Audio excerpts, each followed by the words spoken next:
Coming up next, we have another one of our colleagues. We have Ruby Martinez, a traffic safety specialist, who's going to talk about not only wearing the seatbelt, but wearing it properly, and also the hardest group that it is to penetrate that armor of invincibility. We're talking about teenagers. Ruby.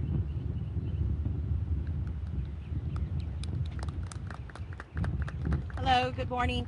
First of all, before I begin, as Octavio said, I was going to talk about specifically about teenagers, but last week was National Police Week, and I just want to thank all the law enforcement that I work with daily that are right behind me. So if we can please give them a big applause to show our appreciation.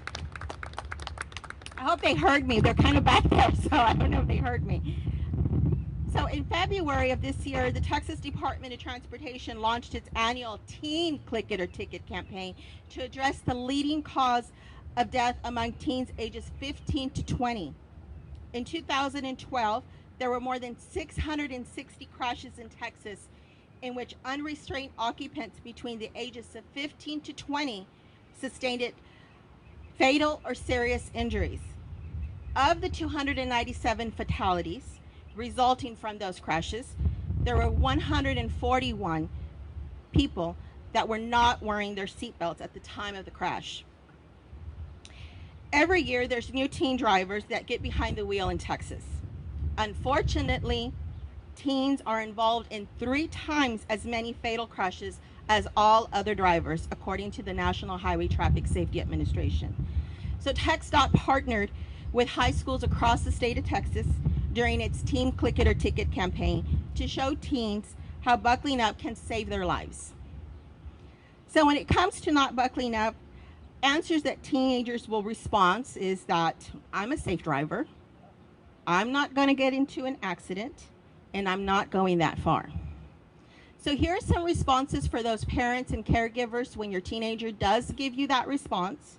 When they tell you, I'm a safe driver, you want to point out to those drivers that the drivers are not necessarily safe on the road. So a seatbelt is always needed. When a teenager tells you, I'm not going to get into an accident, here you want to focus on the immediate of not using a seatbelt. Your teenager could get an expensive ticket, and of course you have the consequences as well that you can talk to your teenagers about. When your teenager tells you, I'm not going that far, here you can remind your teenager that most vehicle crashes happen within 10 miles of home. Buckle up every trip, no matter how long or how short. So it's very important to remind teens to buckle up. Many teenagers are short-sighted, risk takers that think that surely this won't happen to me.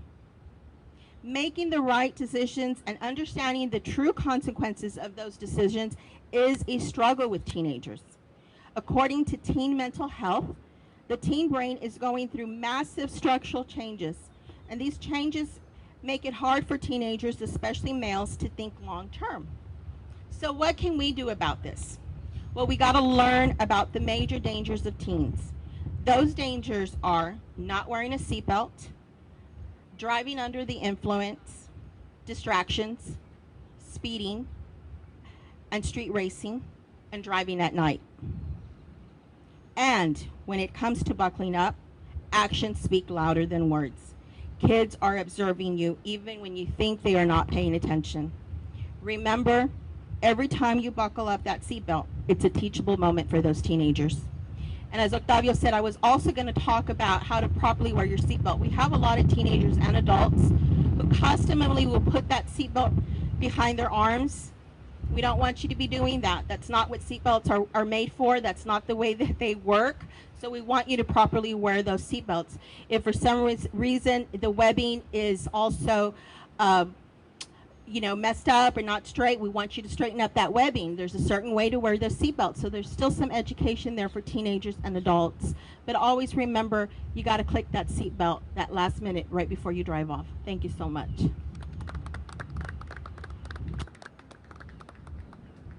Thank you very much, Ruby. You know, when this program started back in 2002, there was only 76% seatbelt usage in the state of Texas. That has gone up to now like over 90%. Texas is one of 16 states across the nation that has reached a 90%. But still, there are groups that still need to hear the message. And with more than 1,000 people coming into the state every single day, we got more newbie Texans that need to learn how to buckle up every single day. I'd like to bring down to the podium Mayor Jim Darley, who'll be talking about what the community is doing to improve and to also promote the buckle up. Good morning, everybody. You know, I was thinking about what to say when I came over here, and I realized, you know, why am I still standing in front of somebody urging people to use seatbelts? And I'll tell you why I thought that from a personal standpoint. I actually was involved in a car accident in 1966, and cars didn't have seatbelts back then, and I went right through the windshield of a car and sustained my little finger got cut off, and among other things, had over 200 stitches and 3 broken bones, and didn't have seatbelts. And then about 4 years later, I was involved in an accident where a snowplow hit me head on. I grew up in New York.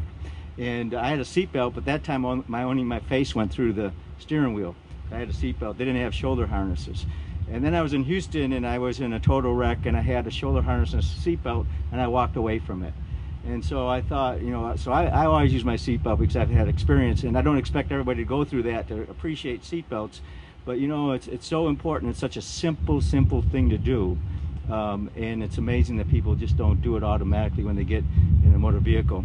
And so, you know, I looked at some of the statistics that the chief gave me, and said, we know the city of McAllen really needs to get behind this and click it or ticket campaign, and we just keep doing this every year. We're going to do this till we get 100%, till people understand, you know, that's just what you do. Just like you start a car, you put that seatbelt on, and that's just part of driving. So we take that very seriously in McAllen. And the reason we do is last year we had 11 fatalities in traffic crashes in our city. Think about that, 11 people were killed in our city last year, and how many maybe would have been saved had they used seatbelts. And a lot of these crashes, we had 2 that involved drunk driving. We have 740 DWI arrests last year. So when you get in your vehicle, it's not how safe a driver you are necessarily. It's what else is happening on the road. And so no matter how safe a driver you are, you still need seatbelts because you can't predict what's ever going to happen. We had 3,300 traffic fatalities in Texas last year. That's a huge number. It's improved because of safety, because of vehicles and seatbelts, but it can improve so much more with just a simple thing of click it and ticket. So we encourage everyone to get in the habit of using seatbelts whenever they're in a vehicle. You know, whenever you're pulled over just going a block or across town or whatever, it ought to be automatic, just like getting in and turning on the key. If you don't, you're pulled over and you receive a ticket. But click it and ticket means more, you know. It's against the law. But when you really think about it, it's about you and your family's safety and your lives. So hopefully everybody will get that message. In some year, we won't have to have this nice event, and we want to thank all the police officers for coming here today. So thank you.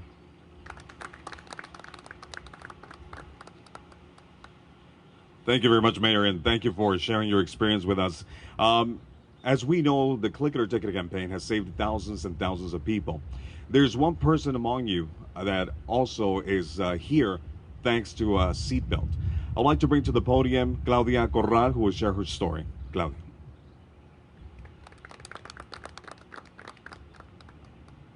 I'm tall, so I'm gonna have to move this up. Thank you for having me, Octavio, and thank you guys for allowing me to speak about my story. I am one of the very few people, I think, that can say that I have 2 birthdays. I have one in September, which is a month that I was born, and I have another one in February, which is a month that at the age of 21 I survived a horrible and deadly crash. I can't remember that day.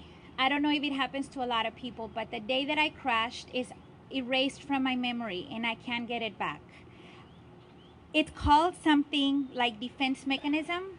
That is pretty much the textbook definition that the therapist gave to me after 5 years of trying to figure out why my mind had erased that day from my memory. It does it so that you don't have to remember horrible memories on you and that will affect you emotionally. That is what my brain did.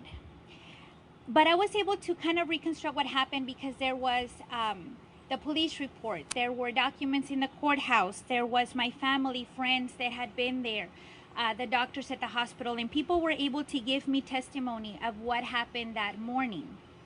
But most importantly, I don't know if it was luck or if I was lucky enough, but there was a video crew that actually videotaped my crash at the end, and I was able to make the 5 o'clock news that day.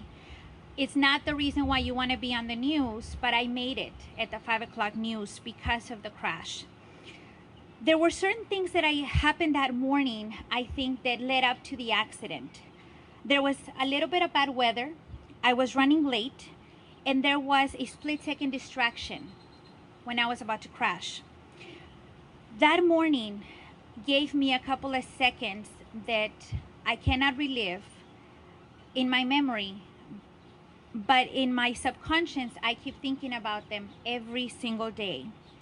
Some of the accounts that were in the police report say that I was going north and there was a car that was going to turn south. He got on my lane and I hit them. The police report says that instead of me hitting the brakes, I hit on the gas, I slammed on it. So I hit them with a lot more force and a lot more speed. We spun out of control and somehow my vehicle ended up facing south. That is the quick and easy version of events for you. But what I've had to live through in over 10 years is a lot more detailed. I do have a little bit of glimpses in my head. I remember a car, I remember a burgundy car, I remember a man with a red striped shirt looking at me right at the split second when I was about to hit him. I remember a lot of white smoke, which I think it was from the airbag. And I think that I put those images in my head because I needed something in there, or they really did happen and they are real, but I'll never know. I was pinned to the dashboard right at the impact. My knees ended up under the steering wheel. My hand ended up smashed. My face was saved because I was wearing a seatbelt. So I cannot thank enough the inventor of a seatbelt, specifically the way that it was made. I'm not, Mr. Darden didn't have the experience, I guess, before, but mine was perfectly made that I was able to save my face. My nose will never look the same. It used to be a lot prettier. Now it's not. But I was saved. I made it through. A lot of years have passed, over 10 years. I still suffer a lot of the physical pains from it. I have bad knees. I have a permanent lower back numbness that I'm always going to suffer from. Joint pain.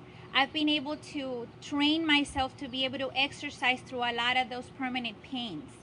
But I'm alive, and that's what makes the difference. Sadly, the passengers in the other vehicle are not. Mr. and Mrs. Davis, the passengers in the other vehicle, were winter Texans, and they were visiting the valley.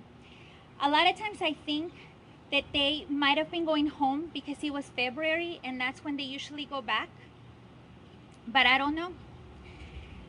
I do know one thing. That day, I decided to put on a seatbelt. And I do believe that that saved my life.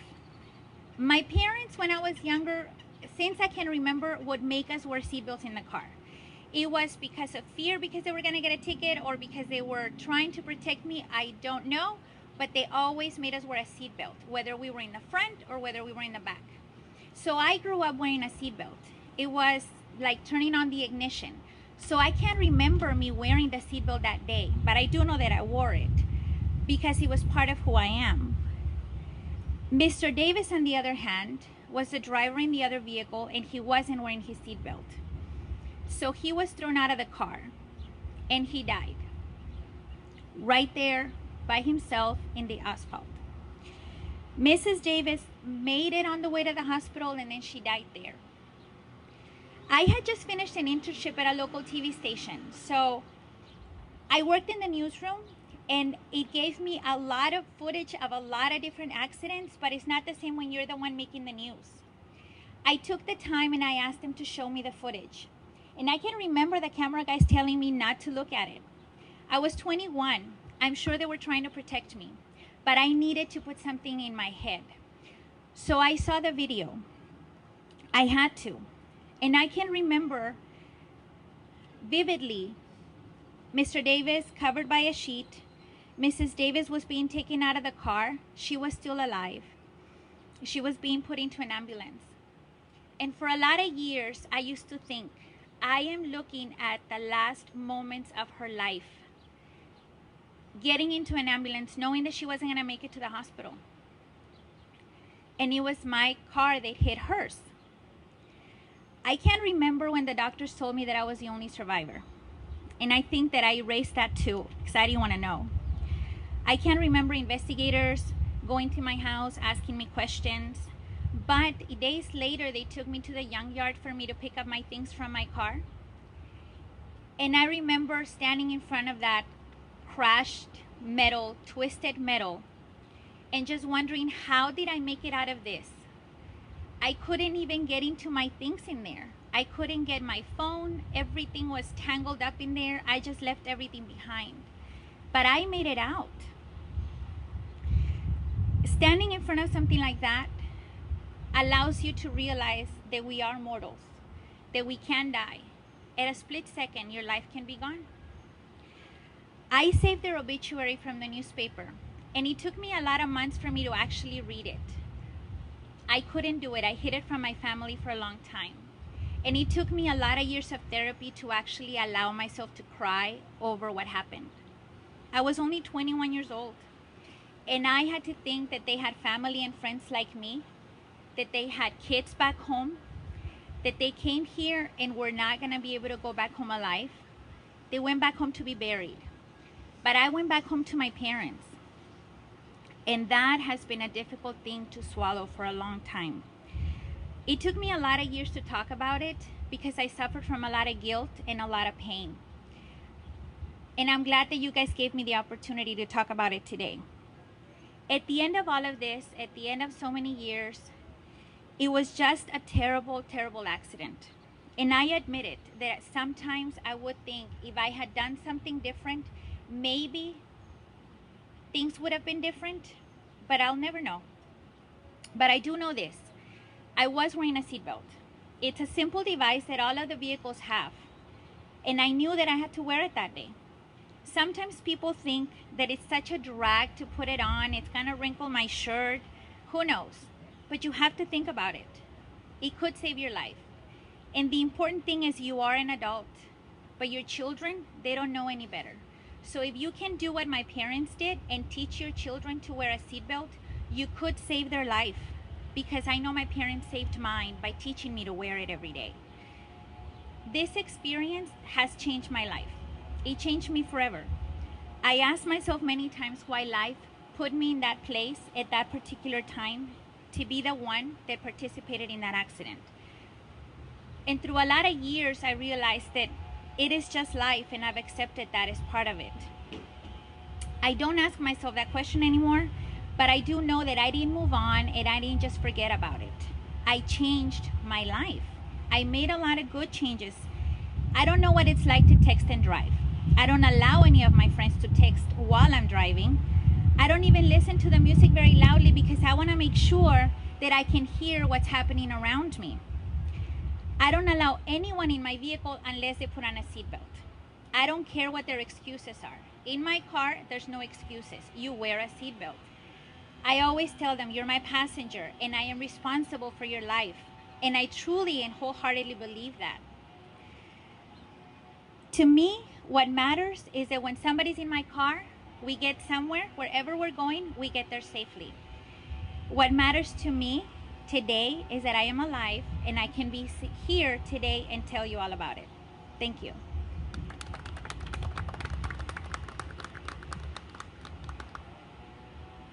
Thank you very much, Claudia. We all learn from you and from that experience. And hopefully somebody doesn't have to go through a traumatic experience to understand the importance of something as simple as buckling up. At TxDOT, the Texas Department of Transportation, we always talk about the 3 E's. We talk about engineering, we talk about education, and we talk about enforcement. And with enforcement, not only do we take in consideration the local law enforcement, the county level enforcement, but also our sister agency, the Department of Public Safety. I'd like to bring to the podium Corporal Isaac Juarez.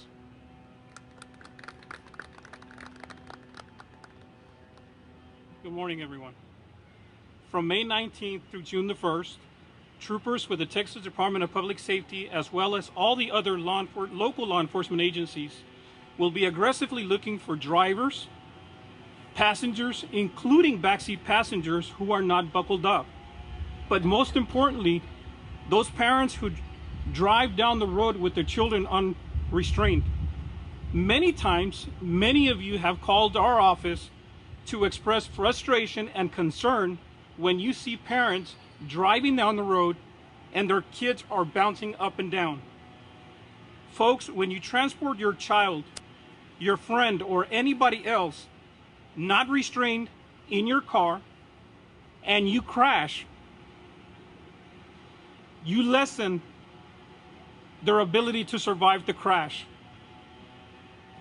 Last year, troopers statewide issued 14,672 child safety seat citations and 39,764 seatbelt citations, with a total of 54,436. These numbers are alarming. Not wearing your seatbelt can set you back almost $200.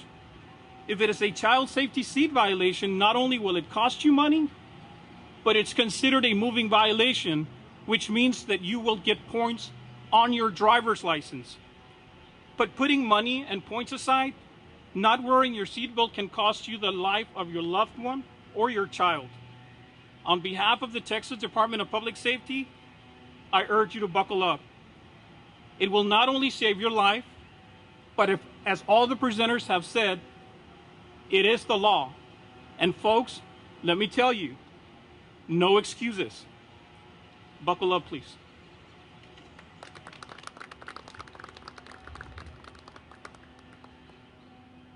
Well, thank you very much. I really appreciate it. And we'd like to thank all the speakers that came here today to talk about the Click It or Ticket. I'd like to thank law enforcement and, of course, our media partners for being out here, and everybody else who today thought, you know, buckling up really saves lives. Sometimes we do it because it's a law, but we shouldn't let fear be a guide. We should allow safety and the concept of safety be embedded not only with the work that we do, but also how we live throughout our day. With this, ladies and gentlemen, we conclude this press conference, and we'll be happy to conduct one-on-one interviews about the campaign at this time. Thank you very much.